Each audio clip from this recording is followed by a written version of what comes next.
Welcome back. You're watching Creating Cooperative Kids, and I'm your host, Bill Corbett. Now, according to the 2009 National Survey on Drug Use and Health, on average, nearly 7,000 young people from ages 12 to 17 try marijuana for the first time every single day. But interestingly enough, the rate of their peers disapproving them for using it has increased to 87% in 2009 compared with 84.7% in 2002. Now, this statistic shows that peer pressure to avoid the drug is on the increase. But what can parents do if they discover their teen is using it? With me in the studio today is parent coach and therapist Susan Epstein, who has some valuable experience in this area. Thanks for coming on the show today, Susan. Thanks for having me, Bill. So, you know what? It's really a challenge to be a parent. It really is, because you've got to be in charge. You've got to keep track of what's going on. You got to know where your teen is, and there's so much that parents have to do. But of course, the thing lurking in the dark is when your child is influenced by another child who has no boundaries or limits and may stumble on experimenting with marijuana. What's your take on that? Well, it's everywhere. It doesn't matter where you live, what your neighborhood is. Kids are going to ask other kids, hey, would you like it? And parents need to be super vigilant and be checking. So what's your experience been with that? Well, I've worked with a lot of families that, there are kids who will experiment, and they'll go through the phase and they'll be fine. And you say go through the phase. They'll try drugs, but it won't stick with them and they won't become consumed. And then there are other children that use it. We talked about ADHD earlier in your show today. Kids, a lot of times kids with ADHD will use it and say it makes me feel better and it helps me concentrate. So they have all kinds of stories about why it's helpful to them. Other kids, you'll just see it happening. It will consume them. They'll start to smoke, and their grades will start to go down, and their eyes are downcast, and they're not connecting with their parents because they have a shameful secret. So it really affects the family dynamic when a kid is using.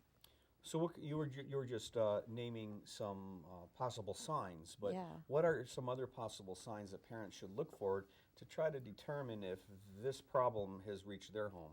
Well, like I said, number one is looking at grades. Number two is the kid that runs in the front door, runs up to their bedroom, slams the door really quickly and won't say hi to you after school.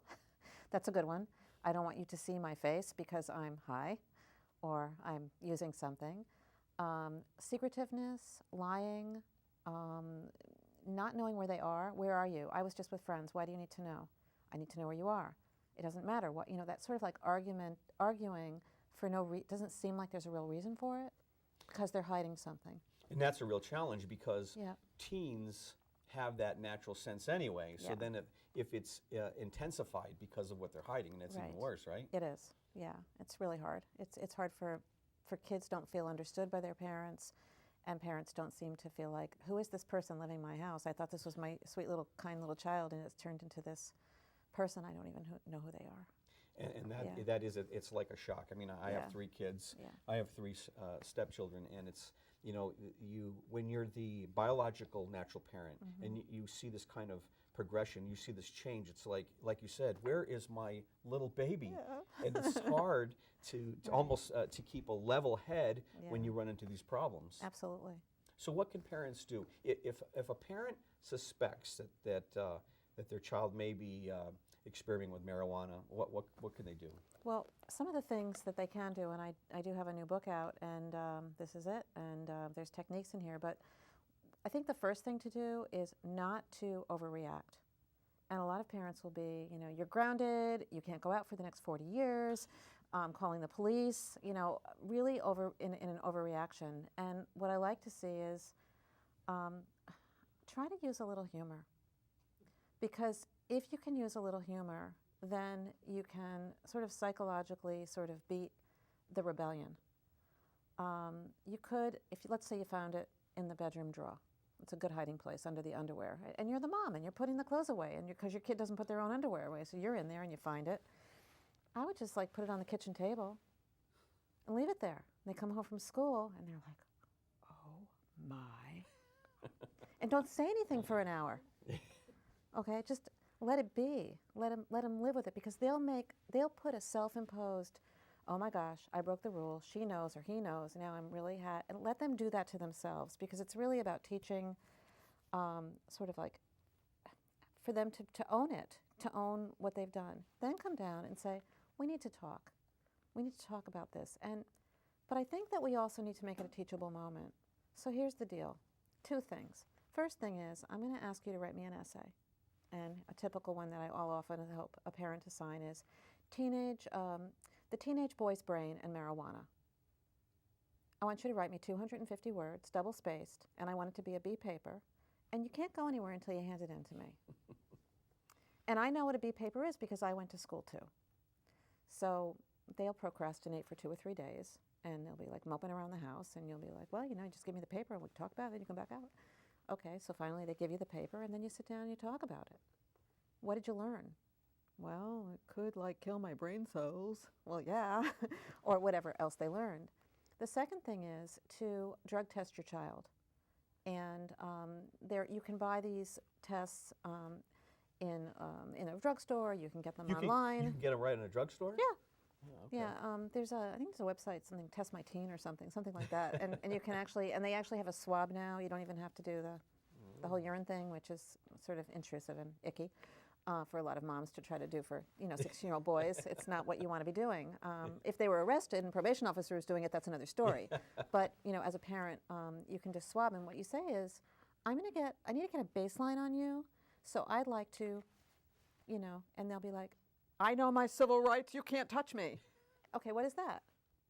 It's an admission that I'm using. Yeah. Okay. Right. So I'll give you 28 days.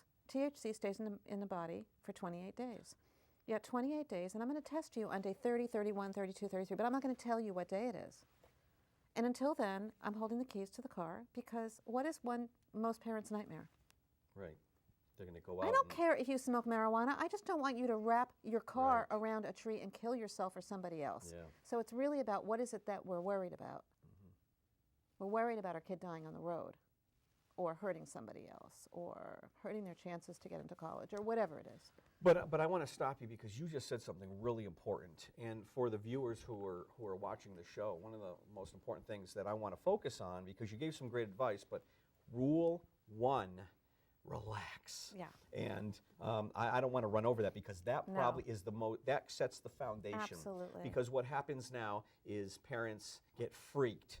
They freak out, and they are worried that, oh my gosh, and now they're like you said, they're going to punish, and they're going to yell, and they're going to scream, and all that's going to do is make it worse. Absolutely. And so we've really got to remain calm. In fact, I'm sure that's part of your book, because you and I are both parent educators. Yes. We're both trying to help parents relax. Whether it's a preschooler barking like a dog now for a week straight, or a teen sampling with marijuana, we've really got to relax, because that's from that space of relaxation is going to come the answers that we're going to be able to use, right? Yeah, I call it mindful robotic parenting.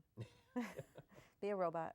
Right. Don't let them see how upset you are, and if you have to, use humor to deflect some of what's going on. Very good advice here, and I really appreciate you coming on the show to sharing that, because I think a lot of parents start freaking out, or what if it happens to me, or they're in denial. Oh, that would never happen to my child, and they need to be open about that. So I'm hoping that our viewers will just, relax and calm down, especially if this hits your home. For parents of teens and even older school-age children, I hope that you've picked up some great tips from Susan that will empower you to take action if necessary. Coming up right after the break, I'll be answering a very interesting question that came in to the show's email box from a viewer. See, they're accusing me of being a part of this sinister movement to have parents thrown in jail who spank their kids. Very interesting. You may be interested too when you hear my answer to this question, so stay with me right through the break. We'll be right back.